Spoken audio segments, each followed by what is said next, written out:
Assalamualaikum warahmatullahi wabarakatuh. Ikhwan akhwat yang disayang Allah Subhanahu wa taala. Semoga penat lelah seharian sirna ya manakala kita bertemu dengan air wudhu. Sudah sholat asar? Sudah tentu, alhamdulillah. Nah, hari ini tausiah sore kami seperti biasa, yang hadir adalah Ustadz Zain Al-Hadi yang kebetulan sekali sudah hadir di hadapan saya. Alhamdulillah. Assalamualaikum warahmatullahi wabarakatuh, Ustadz. Waalaikumsalam warahmatullahi wabarakatuh. Senang sekali bisa kembali hadir di Tausiah Sore Radio Silaturahim. Hari ini kita akan membahas tentang apakah gerangan? Saya mengenai kehidupan. Tentang kehidupan yang penuh dengan karunia dan rahmat Allah ya. Baik, ikhwan akhwat, mari kita simak paparan yang akan disampaikan oleh Ustadz Zain Al-Hadi sore ini. Sepenuhnya mikrofon saya serahkan pada beliau. Silakan. Syukran. Bismillahirrahmanirrahim. Alhamdulillah, puji dan syukur,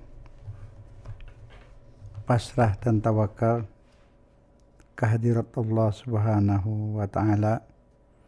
Salawat dan salam keharibaan Nabi Muhammad sallallahu alaihi wasallam serta kepada keluarganya yang suci dan sahabatnya yang baik. Assalamualaikum warahmatullahi ta'ala wabarakatuh. Pendengar yang disayang Allah, kita lanjutkan pelajaran kita memahami Islam. Semua apa yang kita bahas dari awal hingga kini hanya masalah-masalah pemahaman saja. Pemahaman tentang Allah, pemahaman tentang Rasul Allah, pemahaman tentang Al-Quran, sebagian-sebagian kecil yang kita mampu. Pemahaman tentang kerasulan, ini pemahaman tentang kehidupan. Ini masih bagian dari pemahaman tentang kehidupan. Ya, kita hidup di dunia ini, kita sudah pelajari apa itu artinya hidup itu. Beberapa lalu saya ulang sedikitnya. Kita tahu bahwa hidup kita di dunia ini apa? Dunia tempat penyakit, buktinya banyak rumah sakit, banyak orang sakit. Akhirat tidak ada penyakit, tidak ada rumah sakit, hidup sehat terus di sana. Dunia tempat kematian, semua orang di dunia bakal mati. Banyak kuburan. Di akhirat tidak ada kuburan, hidup langgeng selamanya tanpa sakit. Kemudian kita pelajari lagi bahwa kita diciptakan Allah. Kita paham sekarang bahwa kita diciptakan Allah untuk disuruh tinggal di surga untuk bersenang-senang. Gitu. Kita sudah pahami itu. Jadi kita ngerti bahwa di dunia ini sebentar lah. Di sini hanya dibentuk untuk bisa menempati surga. Kita dibentuk, dikirimi Nabi, dikirimi Rasul, Al-Quran, agar kita layak tinggal di surga. Karena untuk tinggal di surga itu dengan syarat orang yang suci, yang tidak suka berantem, tidak suka ribut, tidak nakal. Karena di sana dunia alam yang damai gitu. Nah, untuk itu kita melatih diri di sini, membersihkan diri, mensucikan diri supaya layak nanti ditempatkan di surga. Nah, mensucikan diri itu dengan apa? Dengan ibadah. Kalau ada yang mengatakan, saya biar tidak ibadah, tidak taklim, yang penting saya kan suci. Ya dari mana dia tahu dia suci? Dia sendiri menganggap dirinya suci. Tidak bisa, ini harus disucikan oleh Allah. Oleh Allah lewat ibadah itu. Jadi ibadah itu kebutuhan kita, bukan kebutuhan Tuhan. Sholat kebutuhan kita, bukan sekedar kewajiban, tapi kebutuhan kita untuk mensucikan diri. Karena sholat mencegah keji dan munkar. Puasa juga mensucikan diri, menahan nafsu, karena mengikuti nafsu kita menjadi tidak qalbun salim. Syarat masuk surga kan qalbun salim gitu. Nah, tapi bila orang tidak mau mengikuti cara-cara seperti ini, ya hidupnya itu sia-sia. Kenapa sia-sia? Rugilah dia. Setelah meninggal dia mau kemana? Kan gitu. Kalau tidak layak ke surga, di mana tempatnya? Itu kan sangat seram, menyedihkan. Jadi manusia sendiri yang nanti itu menerakakan dirinya atau mensurgakan dirinya. Kalau di sana kita masuk surga, masuk neraka, itu manusia yang nakal. Kalau di dunia surga masuk ke dada kita atau neraka masuk ke dada kita. Dibalik kalau di dunia. Arti itu surganya Adam itu apa? Itu di hatinya. Tempatnya dari mana itu? Bukan di surga yang nanti Jannatul Firdaus, Jannatul Naim, tidak. Di situ tidak ada ular, tidak ada setan. Nah surganya Adam masih ada setan mengganggu, masih ada haram segala. Di surga nanti tidak ada haram lagi. Jadi lain. Tapi nerakanya itu ada di dada Adam. Masuknya kapan neraka itu ke dada Adam? Ketika punya Hawa. Begitu dia ada hawa nafsu, masuk surganya keluar dari dadanya. Tadinya di surga dia berekstasi, terus hatinya senang gitu. Sebelum punya hajat, belum punya keinginan, belum ada hawa nafsu. Setelah ada hawa nafsu, punya keinginan, keluar surganya, masuk neraka di hati itu. Nah selanjutnya apa? Dia tobat. Setelah ditobat, neraka ada, surga ada. Tinggal pilih yang mana. Tentu Adam pilih surga lagi. Dengan ajaran, kalau sekarang dengan usaha surganya. Kalau tadi langsung dari Allah dari sejak dia diciptakan. Nah kita di sini punya dua itu. Apakah kita sekarang mau isi surga masuk di hati kita atau neraka yang ada di hati kita? Untuk itu mari kita perhatikan firman Allah Subhanahu Wa Taala surat 57 ayat 20. Yang mau catat coba deh catat, betul nggak lihat di Quran? Surat Al-Hadid ayat 20 ya. Al-Hadid itu surat 57. Dulu pernah kita sampaikan nih, waktu cerita Al-Hadid gini. Silahkan dari surat Al-Hadid itu baca ayat 1 sampai ayat 6. Itu doa ya. Sangat bagus itu tentang asma Allah di situ. Itu kalau kita jadikan wirid dibaca pagi sore, mau berapa kali bebas ya. Ayat 1 sampai ayat 6. Biasa kan dibacakan sesudah sholat, boleh dijadikan wirid pagi, boleh ayat 1 sampai 6. Insya Allah akan mendapat kekuatan rohani. Surat Al-Hadid ayat 1 sampai 6. Sabahalillahi ma fis samawati wal ardh itu sampai ayat 6. Jadi anak-anak juga diberikan itu di zaman sekarang ini sudah berat sekali. Di hadis-hadis kan ditulis. Saya cerita ke luar dulu enggak apa-apa ya. Berat sekali. Yang fitnah kan banyak, yang benar jadi salah, yang salah jadi benar. Ini akan menjelang kedatangan Imam Mahdi. Sebelumnya akan datang Dajjal. Dajjal itu banyak, ada yang pakai sorban, pakai gamis, padahal dia Dajjal, setan, membunuh orang di mana-mana itu. Ada lagi di hadis disebutkan nanti di akhir zaman, orang-orang muda-muda, masih muda, tapi dia berpakaian ulama, dia berjenggot lebat, berjidat hitam, tapi kerjanya membunuh orang Islam.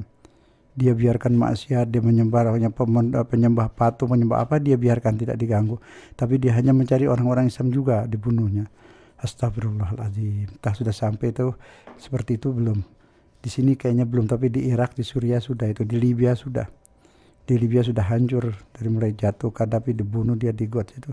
Kemudian di Irak dulu ya, baru ke Libya, ke Suriah sekarang, Mesir juga sudah mulai. Islam sama Islam saling bunuh. Di Syria itu satu negara Amerika. Negara Eropa yang ikut cuma satu, Perancis. Selainnya negeri Islam sendiri yang ikut 9 negara Islam ikut, sama Israel lagi. Bersama-sama ini orang Islam, 9 negara Islam sama Israel sama Amerika mau nyerang saudaranya Muslim di Syria. Apakah ini bisa benar? Oh, akal kita bingung melihatnya. Kalau presiden Syria salah, ini yang dimati rakyatnya. Sudah ratusan ribu mati. Sudah berapa ribu janda, berapa ribu anak yatim, masih kurang lagi, masih manggil Amerika lagi untuk membantai saudaranya di situ. Astagfirullahaladzim. Baik saudara, sudah itu di sana, kita doalah untuk kedamaian, keselamatan umat Islam di sana. Kita tidak memihak kemana lah, kita memihak yang Islam saja. Sedangkan kita tidak tahu yang mana yang Islam beneran, karena dua-duanya Allahu Akbar. Dan yang sampai kepada berita, entah berita dari mana, sampai ke kuping kita itu kita tidak tahu juga yang ngirim dari mana. Banyak juga siaran dari orang kafir berbahasa Arab. Yang punya orang kafir itu, beberapa televisi berbahasa Arab juga. Nah, itu kadang-kadang yang diterjemahkan oleh TV swasta kita itu. Sembarangan saja, padahal sudah diputar balik beritanya itu. Allahu a'lam. Kita berdoa sajalah yang benar-benar Islam supaya Allah bantu, yang munafik itu biarlah dihancurkan Allah. Astagfirullahaladzim. Baiklah, yang penting kita jaga umat Islam kita di negeri ini. Sudah waktunya kita muslimin di Indonesia itu mawas dirilah. Bertobat masal rame-rame lah. Kita sudah hancurkan hidup kita juga di sini. Kita lihat sudah begini keadaan. Yang rajin beribadah berapa persen? Yang datang ke tempat taklim berapa persen? Yang mau mendengarkan kebenaran berapa persen? Yang pindah agama kepada agama mazhab berapa persen?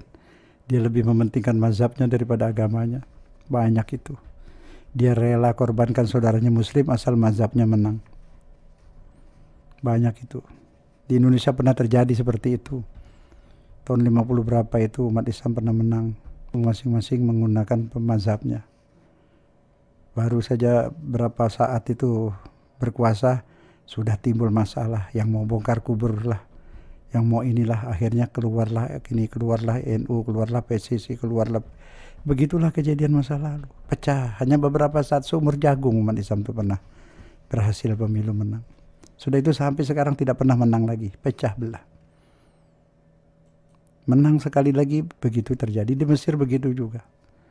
Menang, begitu menang, dia mementingkan mazhabnya. Kemudian mazhab yang lain marah lagi. Al-Azhar termasuk marah. Pecah lagi. Kita nggak usah jadi hakim lah membenarkan salah satu. Kayaknya kalau memang salah satu mengalah, salah satu benar, ada yang benar, nggak terjadi seperti itu. Kalau kita memihak tambah parah lagi, kita bawa lagi penyakit di sana ke sini. Kalau bangsa kita mihak ke sana, yang satu mihak ke sini, berantem lagi kita di sini. Itu kebodohan lagi. Seharusnya apa yang tidak baik kita cegah, tidak masuk ke negeri kita, kan mesti seperti itu. Kita mawas diri, jangan seperti itu. Kita bersatu. Apa sih yang buat bersatu itu? Keikhlasan. Bukan partai, bukan organisasi, tidak pernah. Malah mecah belah itu. Memang bisa bersatu itu keikhlasan, hati yang bersih. Tidak hubud dunia. Yang merusak segala macam penyakit, yang bikin kita tidak bisa bertakwa, yang bikin kita tidak bisa soleh. Biar ilmu kita banyak, walaupun hafal Quran, tapi Quran itu hanya di tenggorokan, tidak menembus ke bawah, ke jantung, ke hati. Banyak orang menghafal Al-Quran untuk pidato, untuk berdebat. Banyak orang belajar ilmu agama untuk berdebat, untuk diamalkan, diterapkan dalam hati. Baru kita bisa memperbaiki itu. Merubah cinta Allah, cinta Rasul, ganti bukan cinta dunia. Selama mesti kita mencintai dunia, kita tidak bisa benar. Tidak bisa bersatu. Ego kita lebih tinggi, hawa nafsu lebih besar. Mari kita perhatikan firman Allah Subhanahu wa taala. Bismillahirrahmanirrahim. I'lamu annamal hayatud dunya la'ibun wa lahwun wa zinatun wa tafakhurun bainakum wa takathurun fil amwal wal aulad kamathali ghaithin a'jabal kuffar nabatuhu thumma yahiju fatarahu musfarran thumma yakunu hutama wa fil akhirati azabun syadid wa maghfiratun minallahi wa ridwan wa mal hayatud dunya illa mata'ul ghurur. Al-Hadid ayat 20.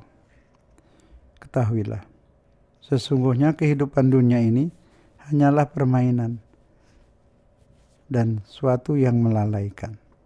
Permainan bila kita tidak bertakwa, permainan bila kita tidak isi dengan ibadah, menjadi permainan bila kita tidak isi dengan amal soleh, dan membuat lalai, lupa kematian, lupa kepada Allah, hura-hura terus, bercanda-bercanda, ketawa-ketawa terbahak-bahak, lupa masa depan, lalai tidak membina untuk masa depan, lupa tidak ingat mau kemana. Tidak selamanya di sini, harus pindah ke masa depan. Nah, masa depan itu corak bina sendiri. Mau masa depannya surga apa mau neraka, bina sendiri di sini. Kalau nggak sempat membina surga, mana bisa dapat. Di dunia inilah membinanya, membangunnya. Jadi tidak lagi hidup ini untuk main-main, hidup untuk ketawa-ketawa, hidup untuk perhias-perhiasan, main mewah-mewahan, main keren-kerenan, bangga-banggaan, bermega-mega. Itulah manusia sekarang. Yang korupsi itu mau bermega-mega, mau bangga-bangga. Buat makan udah cukup, mobilnya udah sekian. Korupsi lagi, mau tambah lagi, mau apa? Mau bangga, punya mobil baru lagi, bangga ke kampungnya, ke teman. Auzubillah. Rumahnya tambah lagi, semuanya bangga-bangga. Dan itu semua sia-sia, akan berlalu.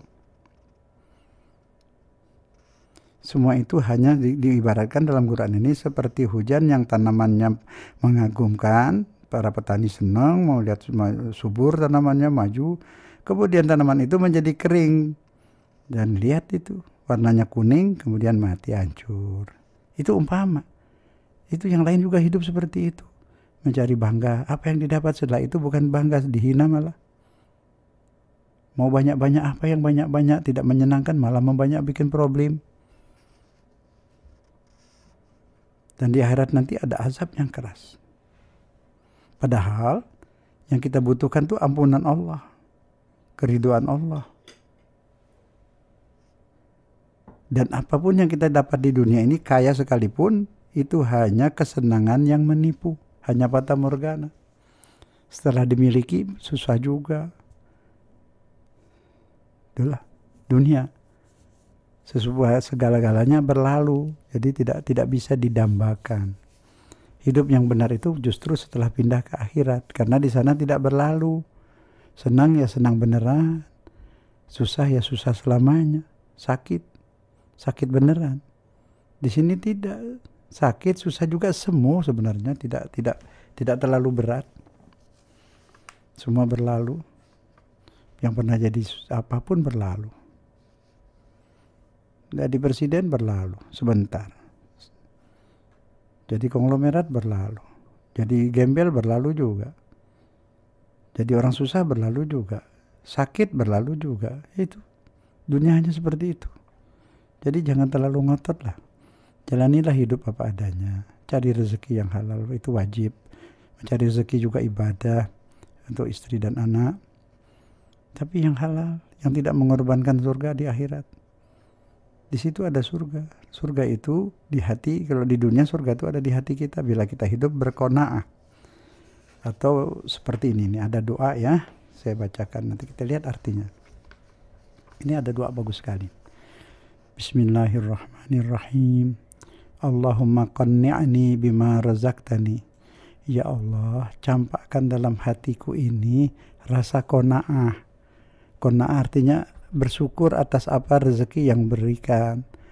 Rezeki berapa atau apapun, berapapun yang kau berikan, aku rasanya ridho, puas, cukup. Berilah aku jiwa yang seperti itu, jiwa yang berqanaah, yang ridho, yang senang, puas mendapat rezeki berapa saja, apa saja yang halal. Nah itu minta Allah berikan jiwa qanaah. Indah sekali itu bisa ada surga di dada. Dapat apa saja, berapa saja, alhamdulillah. Dinikmati dengan senang hati. Sebab nikmat itu adanya bukan dari apa yang kita makan. Bagaimana kita menerima makanan itu. Bukan apa rezeki, apa banyak, apa kurang. Nikmatnya rezeki itu bila kita ridho, senang hati menerimanya. Itu namanya jiwa qanaah. Itulah orang yang kaya itu yang seperti itu. Merasa cukup, bersenang, dapat rezeki berapa dan apa saja. Istri berterima kasih pada suami dapat rezeki berapa dan apa saja. Terima kasih papa, abang atau mas. Mudah-mudahan Allah tambah lagi nanti. Kan gitu. Suaminya pun menerimanya senang. Kita juga senang. Wasturni dan tutuplah kesalahanku. Wa'afini abadan ma'abqaitani. Dan berilah aku kesehatan selama engkau masih hidupkan di sini. Waghfirli warhamni idza tawaffaitani, dan bila aku sudah dipindahkan olehmu ke akhirat, ampunilah saya dan kasihani serta sayangi saya di sana. Allahumma la tu'inuni fi talabi ma lam tuqaddirli.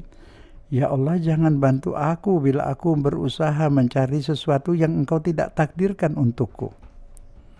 Nah, itu jangan bantu ya Tuhan bila saya meminta sesuatu, mencari sesuatu, berusaha mendapatkan sesuatu yang engkau tidak takdirkan untukku. Jadi minta sama Allah ridhonya, usaha saja, tapi biarlah Allah yang pilihkan. Yang tidak dipilihkan oleh Allah, yang tidak bisa jangan ngotot. Ingin jadi wali kota kah, gubernur kah, atau anggota DPR ngotot. Sudah minta sama Allah, Allah tidak kabulkan, pergi dukun, maksa. Nah nanti kalau sudah jadi DPR atau jadi pejabat, berapa bulan, berapa tahun, pindah ke Cipinang. Maka itu jangan ngotot, biar aja Allah pilihkan, berusahalah sambil berdoa. Nah sekarang jangan ngotot, yang Allah belum takdirkan ya sudah. Tapi sebaliknya apa? Wa ma qaddartahu li faj'alhu muyassarun sahla. Apapun yang sudah engkau pilihkan untukku, yang sudah kau takdirkan untukku, bantulah aku untuk mudah sekali mendapatkannya. Gitu. Ini memang Allah sudah tentukan untuk kita ini ya. Bantulah biar cepat dapat, biar mudah mengambilnya. Allahumma kafi anni walidayya. Ya Allah, balaslah kebaikan ayah ibuku Wa kullaman lahu ni'mah alayya, dan semua orang yang pernah berbuat baik kepadaku berilah balasan sebaik-baiknya ya Allah. Tentu indah. Tentu banyak orang pernah menanam kebaikan pada diri kita waktu kecil, orang tua, mungkin bibi, paman, pemilik, siapa orang dimanapun. Kita tidak lupa mendoakan mereka yang pernah berbuat baik kepada kita. Ya Allah, balaslah kebaikan ayah ibuku, dan kebaikan siapapun yang pernah memberi kebaikan kepada diriku, balaslah dengan balasan yang bagus. Allahumma farrighni lima khalaqtani lahu. Ya Allah, berilah aku kesempatan untuk menjalankan apa yang kau ciptakan. Semestinya kau ciptakan untuk apa? Nah, kalau kau ciptakan aku untuk jadi ahli surga, berilah aku kesempatan untuk mengamalkan amal ahli surga sekarang. Bila kau ciptakan aku untuk ibadah, mudahkanlah anggota tubuhku untuk selalu menyembahmu, menuhankanmu, mencintaimu. Aku yakin kau ciptakan untuk ibadah. Gampangkanlah aku untuk beribadah padamu. Kau ciptakan aku, kau mau suruh aku tinggal di surga dengan syarat harus suci. Bantulah aku bisa mensucikan diriku. Wala tashghilni bima takaffalta li bihi. Ya Allah, jangan sibukkan aku terhadap apa-apa yang memang sudah kau berikan untukku. Nah, itu. Jangan sibuk lagi, memang sudah Allah jamin. Wala tu'adzibni wa ana astaghfiruka. Ya Allah, janganlah masukkan aku ke neraka, jangan siksa aku, sedangkan aku setiap hari minta ampun kepadamu. Ya Allah, wala tahrimni wa ana as'aluka. Jangan cegah aku untuk mendapatkan apa yang kuingini darimu, sedangkan aku setiap saat mengemis kepadamu. Allahumma dzallil nafsi. Ya Allah, rendahkanlah diriku di hadapanmu. Wa'adzim sya'naka fi nafsi, dan besarkah dalam pikiranku engkau yang besar. Wa alhimni ta'atak, dan berilah ilham kepadaku agar taat selalu kepadamu. Wal amal bima yurdik, dan dapat melakukan apa saja yang membuat engkau tersenyum, membuat engkau ridho padaku. Wa tajannub lima yuskhituka, dan aku dapat terhindar dari segala perbuatan yang membuat engkau marah. Aku tidak mau engkau marah kepadaku ya Allah. Hanya aku ingin mendapatkan senyummu setiap saat. Ya Arhamar Rahimin, wahai Tuhan yang Maha Pengasih, yang paling kasih di antara pengasih.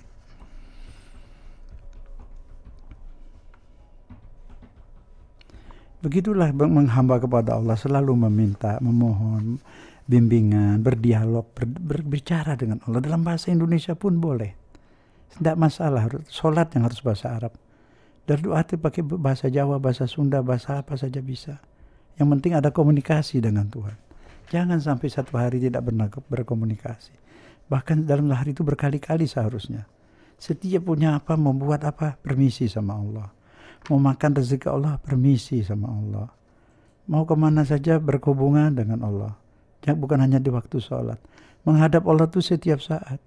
Dimanapun kita berada, selalu berbicara dengan Allah. Seperti itu. Ya Allah, bila engkau tahu, memang engkau tahu, engkau yang tahu tentang hidupku ini. Bila hidupku ini memang baik untukku, ya panjangkanlah umurku. Bila engkau tahu, memang engkau sudah tahu, bila hidupku ini lebih baik aku wafat sekarang, dan itu lebih baik bagiku, ya wafatkanlah aku. Ya kalau nanti masih umur panjang dipakai maksiat mendingan, tidaklah. Tapi apabila memang umurku ditambah, aku bisa isi dengan perbuatan baik, ya panjangkanlah umurku ya Allah untuk bisa beramal saleh lebih banyak. Ya Allah, aku mohon dilimpahkan dalam hatiku keikhlasan. Rasa ikhlas, rasa takut kepadamu dalam waktu senang maupun waktu aku susah. Aku selalu merasa diawasi olehmu. Dan berikan jiwaku ini selalu yang stabil, baik dalam kekayaan atau dalam miskin. Ketika kaya tidak sombong, tidak lupa daratan, tidak foya-foya. Ketika miskin tidak putus asa, tetap saja dekat dengan Allah. Ya Allah, aku mohon di qurrata ain, pandanganmu, senyummu setiap saat untukku tidak terputus-putus. Aku mohon kepadamu agar aku selalu ridho kepada takdir dan qada'mu. Ya Allah, berilah aku ketenangan ketika aku tiba di alam kubur nanti. Adem kuburku nanti ya Allah di mahsyar sana. Berilah aku senyummu ya Allah, dan berilah aku izin untuk memandangmu. Buatlah hatiku ini selalu rindu ingin jumpa denganmu. Ya Allah, hiasilah diriku ini dengan perhiasan iman. Berilah aku minum sari-sari tauhid, jus keimanan. Jadikanlah hamba aku ini hambamu yang membawa keimanan dan mendapat hidayah dan telah mendapat hidayah. Jadikanlah aku hambamu yang bisa memberi petunjuk kepada umat dan aku sendiri sudah dapat hidayah darimu. Ya Rabbal Alamin, Tuhan yang melihara segala alam. Amin.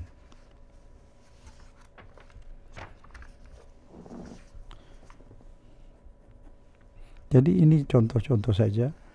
Kita buat sendiri doa itu, tidak perlu dikonsepkan. Bolehlah yang dikonsepkan, doa matsur itu baik. Tapi bila kita tidak hafal, bukan berarti kita tidak berdoa. Di kendaraan, sambil naik motor pun, sambil menyetir motor itu berdoa, bertasbih, sambil zikir, Allahu Akbar, sambil pegang gas itu, kalau nginjak rem, Allahu Akbar, subhanallah, subhanallah, terus zikir itu di dalam perjalanan itu. Yang di mobil, yang di kereta api, yang di pesawat, yang naik motor, yang di meja kantor, itu sambil berzikir. Tidak boleh putus hubungan dengan Allah. Itulah namanya beragama seperti itu. Sudahlah, kita tidak usah ribut lagi mazhab-mazhab. Bikin pusing, perang-perangan semua. Aku paling benar, susah. Yang benar bukan yang mazhab-mazhab. Yang benar yang hatinya bersih. Hati yang penuh cinta. Cinta Allah, cinta Rasul, cinta umat Islam. Hati yang kayak apapun. Di Quran disebut itu ada tuh. Jangan kau katakan orang yang memberi salam kepadamu, hai kamu kafir. Tidak ada mengkafir-kafirkan tuh. Nggak boleh. Itu yang bikin bunuh-bunuh semua itu namanya jamaah takfir. Dia mengkafirkan orang Islam. Di mana-mana itu alasan politik untuk perang, ada order dari luar. Ini semua seperti itu.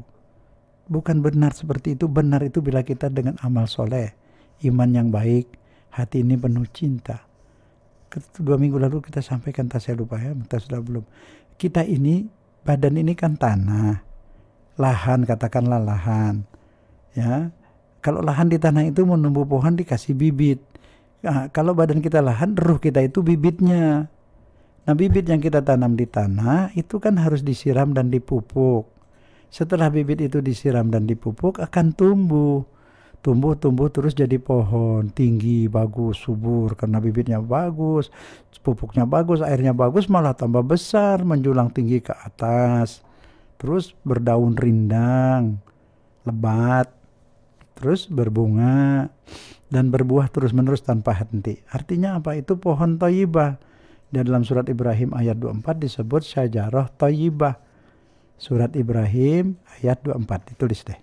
Surat Ibrahim ayat 24, bisa lihat ya. Nah, apa itu pohon thayyibah?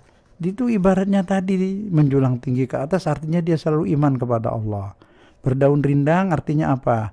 Dia menjadi pengayom, pelindung, tempat orang berteduh dari terik matahari dan hujan. Berbunga apa? Bunga itu menyenangkan, buah memberi manfaat. Artinya apa? Orang yang menyiram ruhnya, disiram, dipupuk, disiram dengan ajaran tauhid, disiram dengan ajaran iman, disiram dengan cinta Allah, cinta Rasul, dia akan tumbuh seperti pohon thayyibah. Anda akan tumbuh menjadi pohon thayyibah. Mendidik anak juga seperti itu, bibit itu, anak itu bibit minum sari tauhid. Jus, bukan jus mangga, boleh juga sekali-sekali jus tauhid, jus Quran masukkan situ, jus iman masukkan situ. Allahu Akbar, itu anak akan tumbuh seperti pohon thayyibah tadi. Bila dia besar, dia berindang daunnya. Artinya dia akan mengayomi ibu bapaknya, keluarganya, bangsanya. Bukan merugikan bangsa, malah mengayomi. Dia menjadi tempat orang berteduh. Siapa berteduh, siapa ketemu dia yang punya problem terbantu. Yang susah, nangis datang, ketemu dia pulang senyum. Itu orang yang beriman. Bukan yang maki-maki, mengkafirkan, menggeprak-geprak, memecah belah.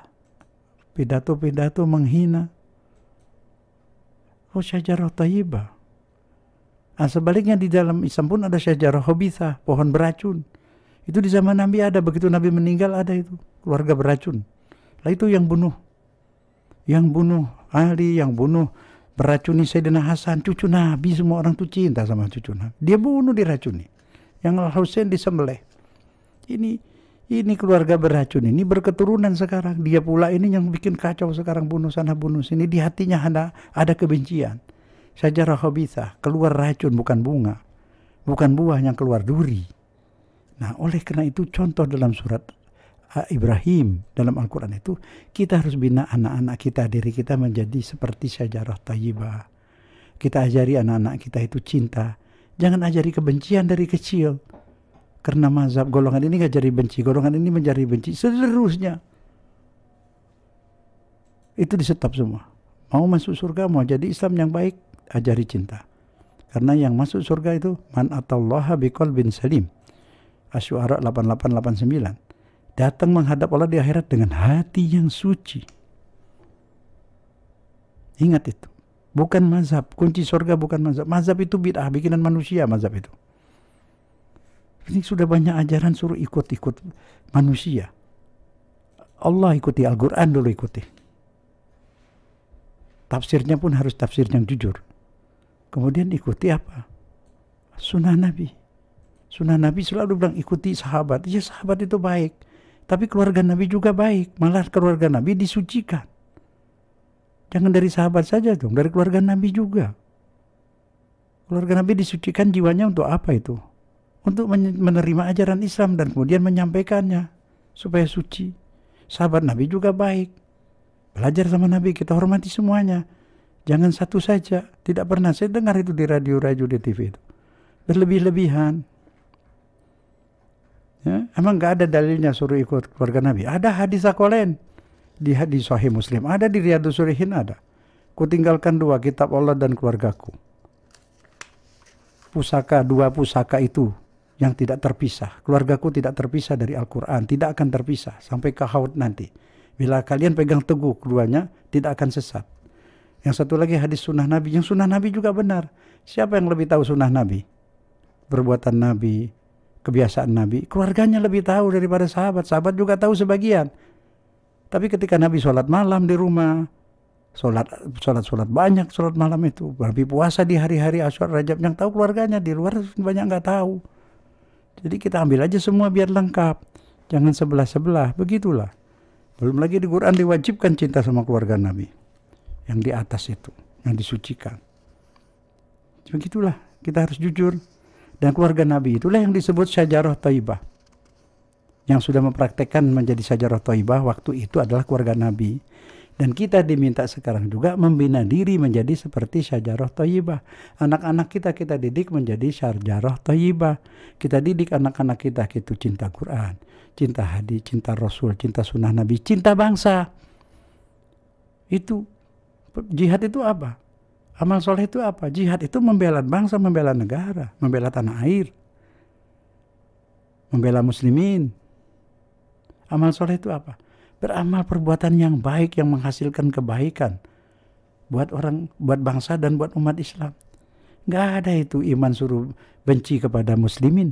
Di mana ada ajaran? Itulah yang syajarah khabithah tadi, pohon beracun itu yang mengajarkan kebencian.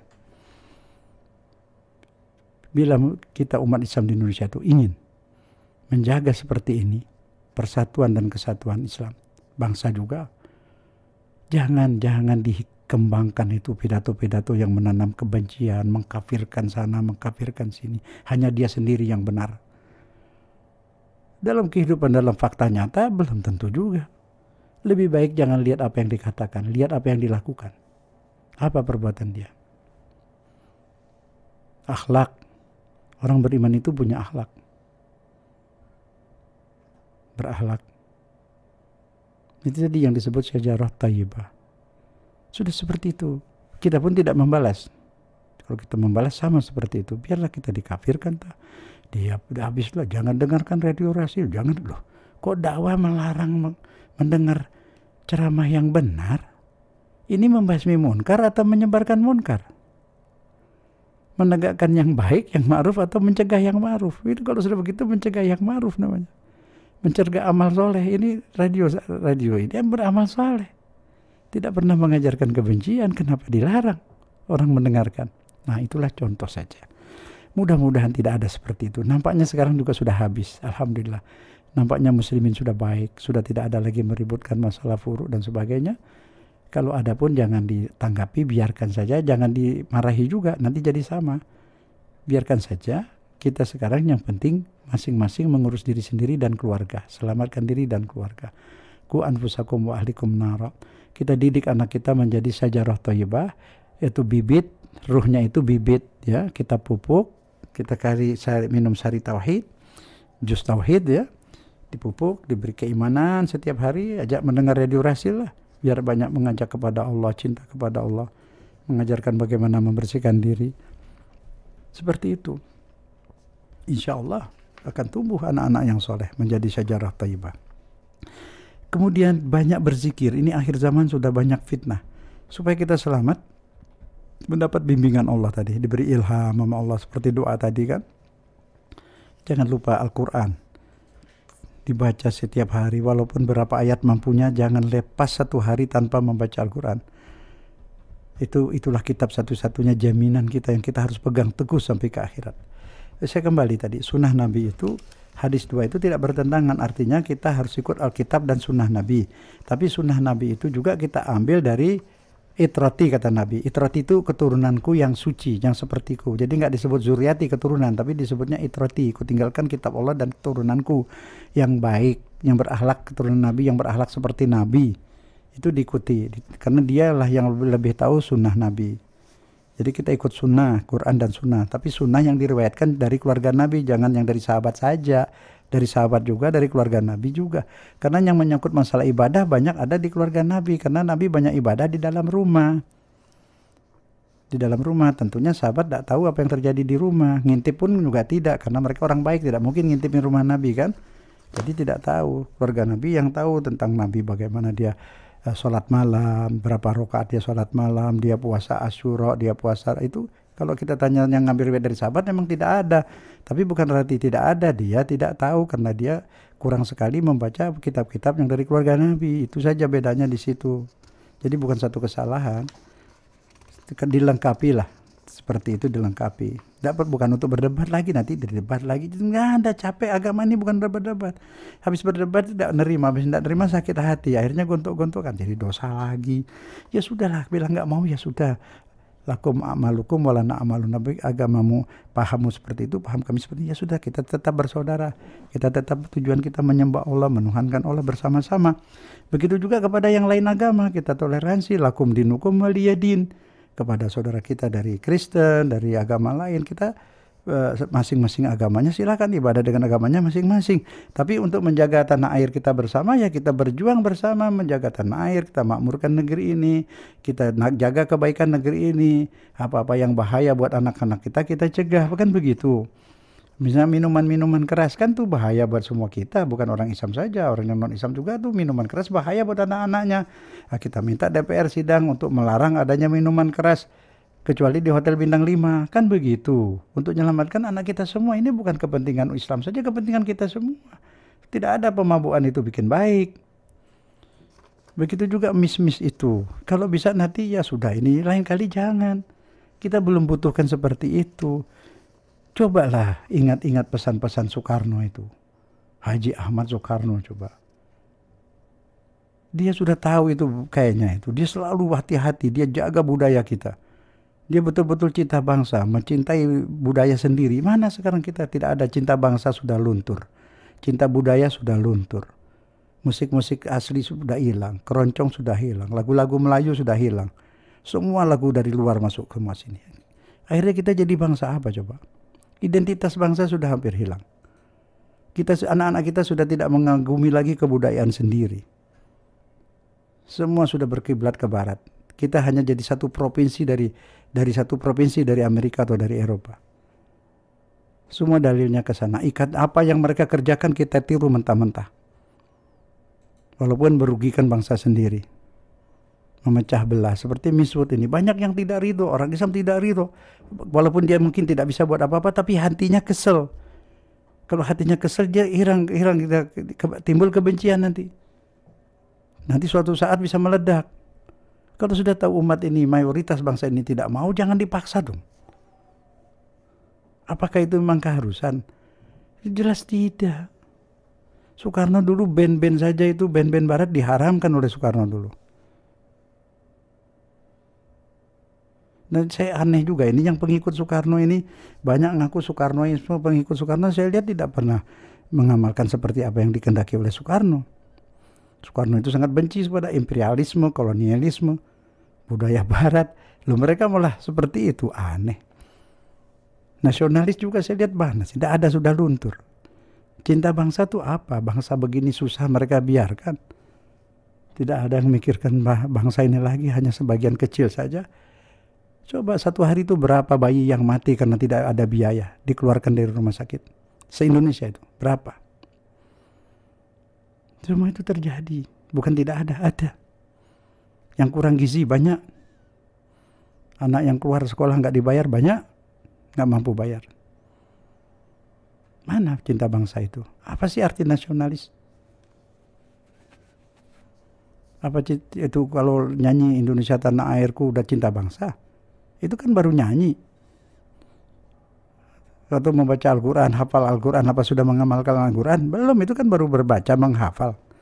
Mengamalkannya kan belum. Itu banyak dibikin sekolah-sekolah menghafal Al-Quran. Bikin sekolah mengamalkan Al-Quran lah.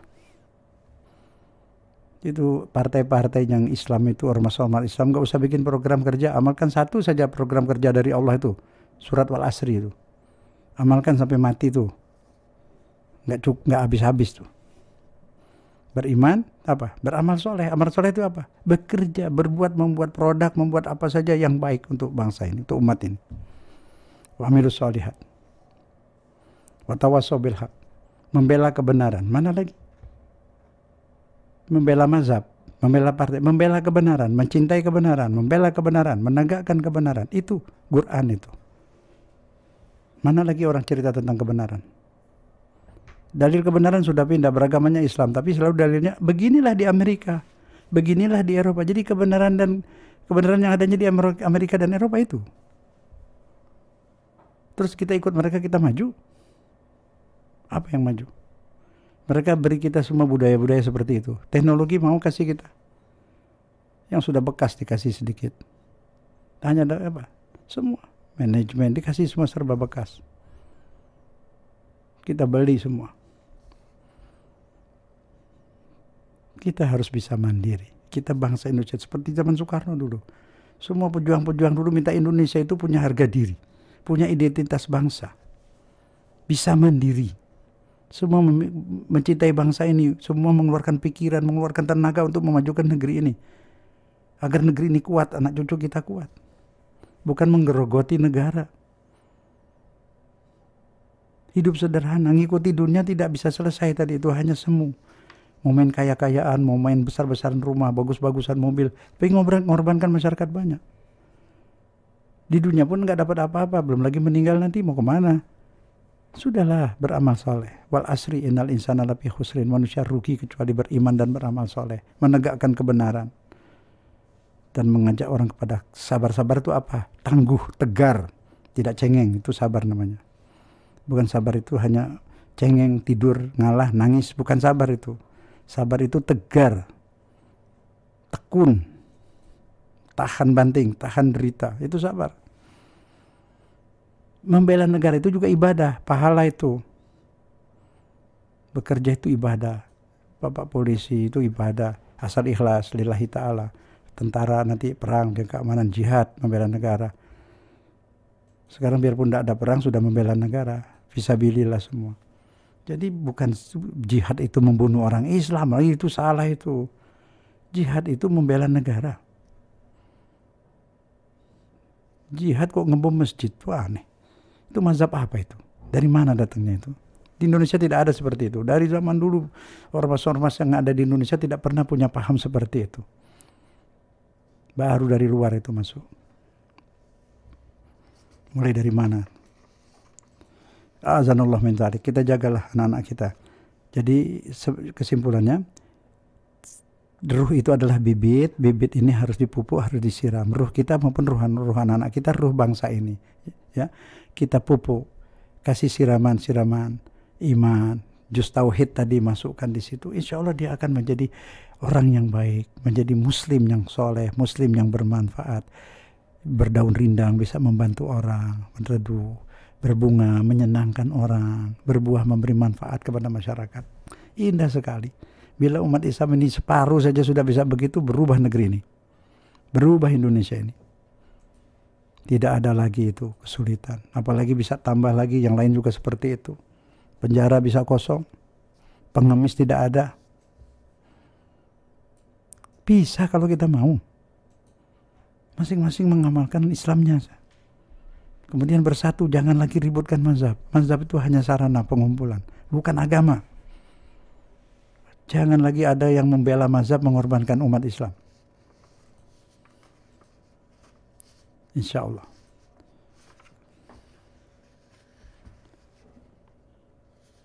Kemudian kita renungkan sedikit.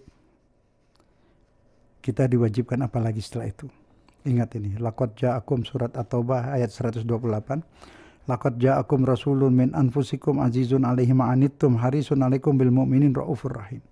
Telah diutus seorang rasul dari jenismu hai manusia, azizun alaihi ma'anittum. Dia sangat wanti-wanti, sangat repot mikirkan umatnya. Sangat teliti sekali, sangat sibuk hanya mengikir umatnya. Di zaman Nabi hidup dia tuh sering nangis. Ditanya oleh sahabatnya, ada apa ya Rasulullah kau nangis? Aku rindu kepada saudaraku. Kami ini saudaramu ya Rasulullah. Bukan, kalian tuh sahabatku.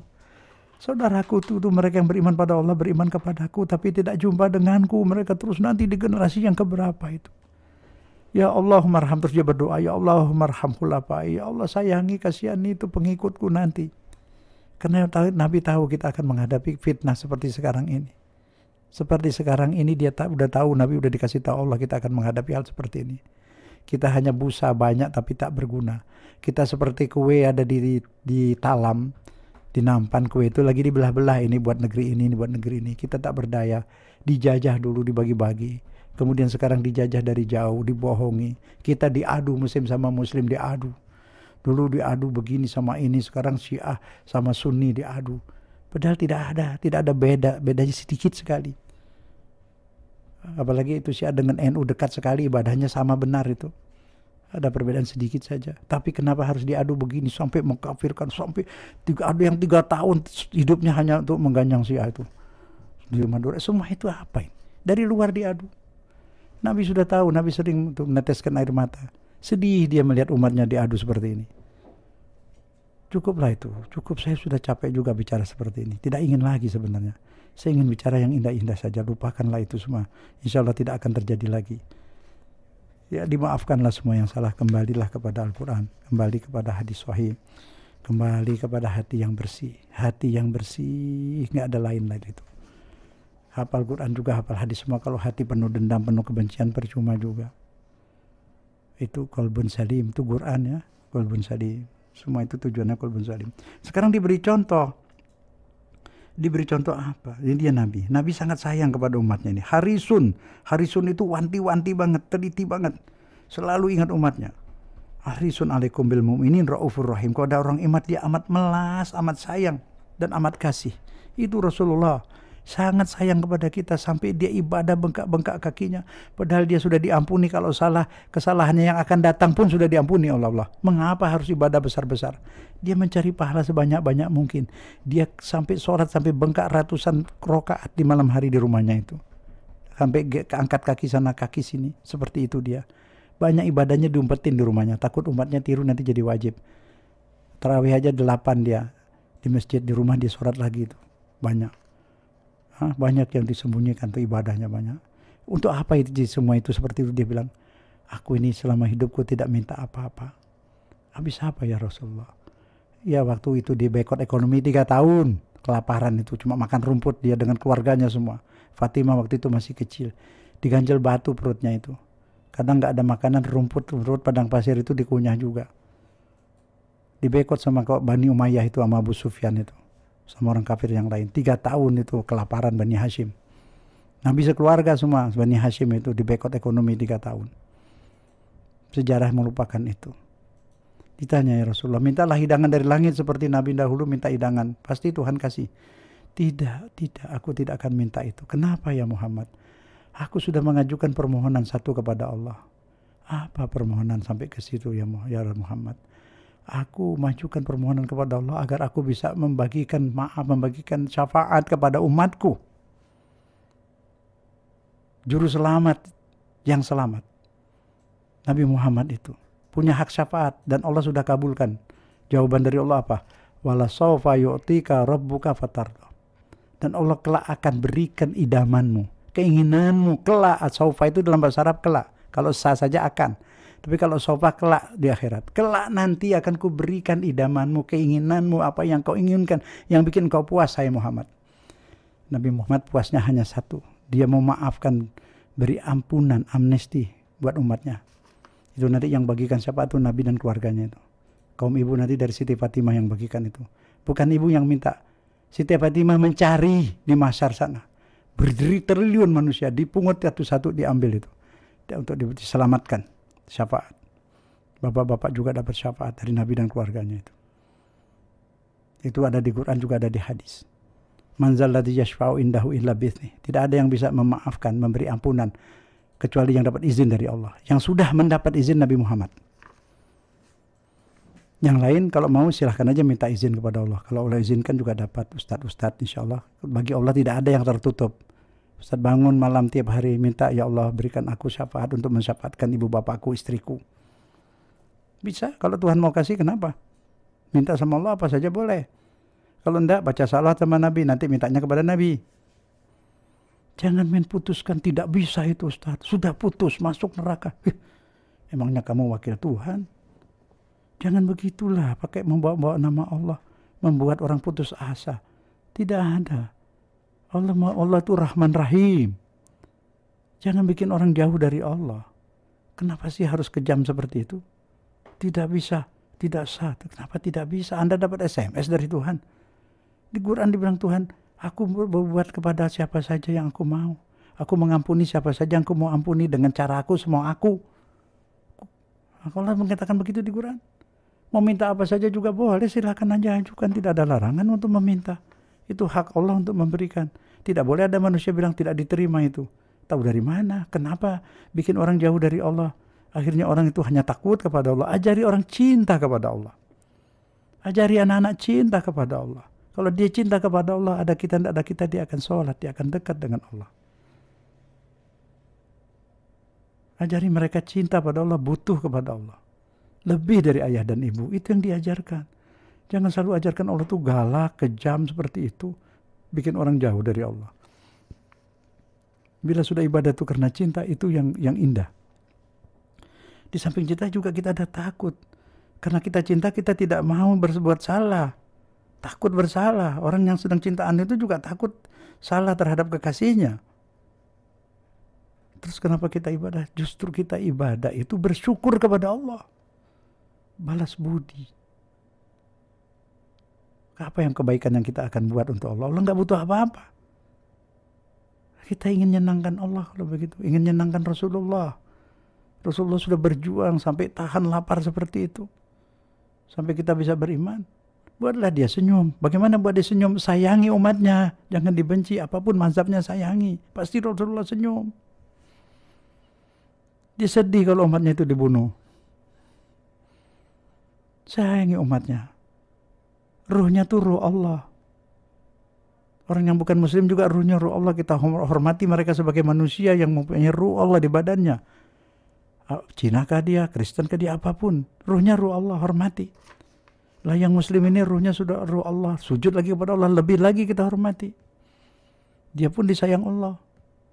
Kok enak saja. Kafir, bunuh, bakar. Astagfirullah, Nabi aja nggak begitu.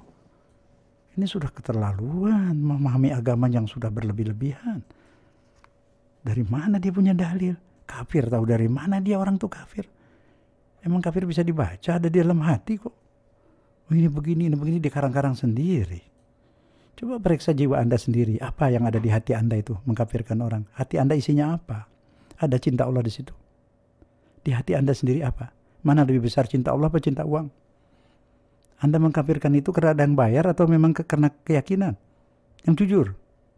Tidak ada kalau karena keyakinan. Saya tahu itu.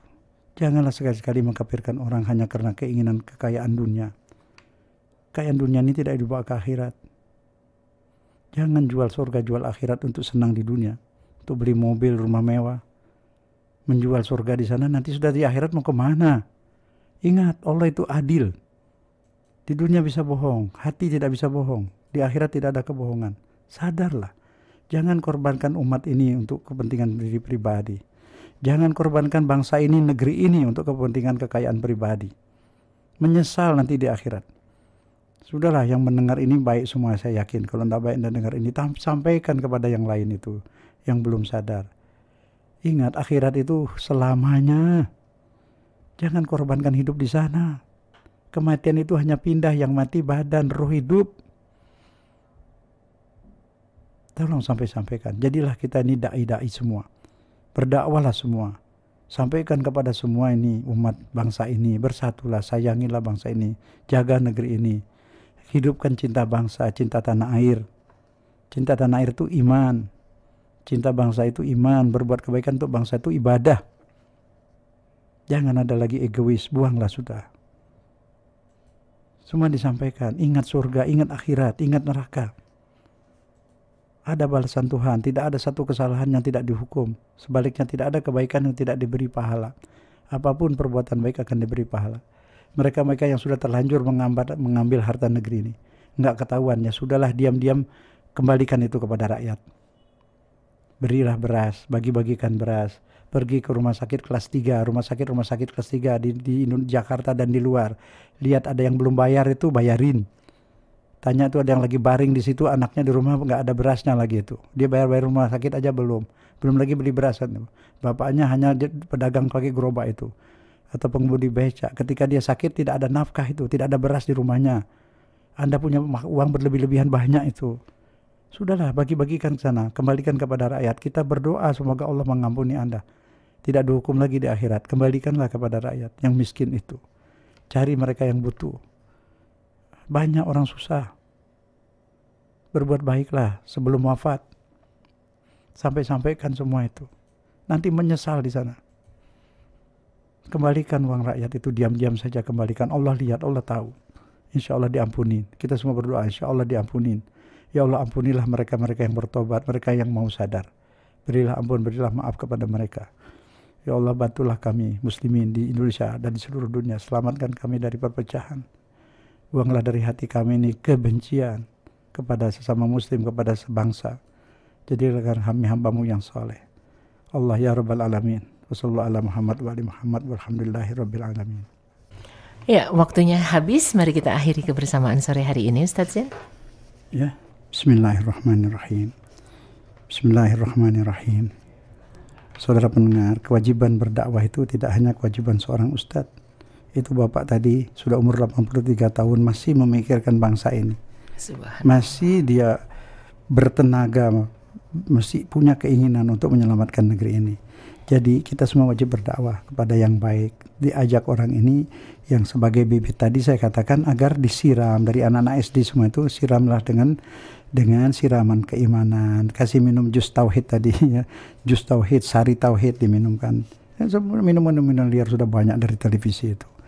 Dibuat mereka bisa hidup seperti syajarah thayyibah, anak yang baik ya, yang seperti pohon berdaun rindang, bisa mengayomi ya, berbunga, bisa menyenangkan keluarganya dan bangsanya, berbuah, berproduksi yang baik untuk negeri ini. Tidak menggerogoti negara tapi memberi kepada negara ini. Ini negeri harus maju. Kita umat Islam terbesar di dunia.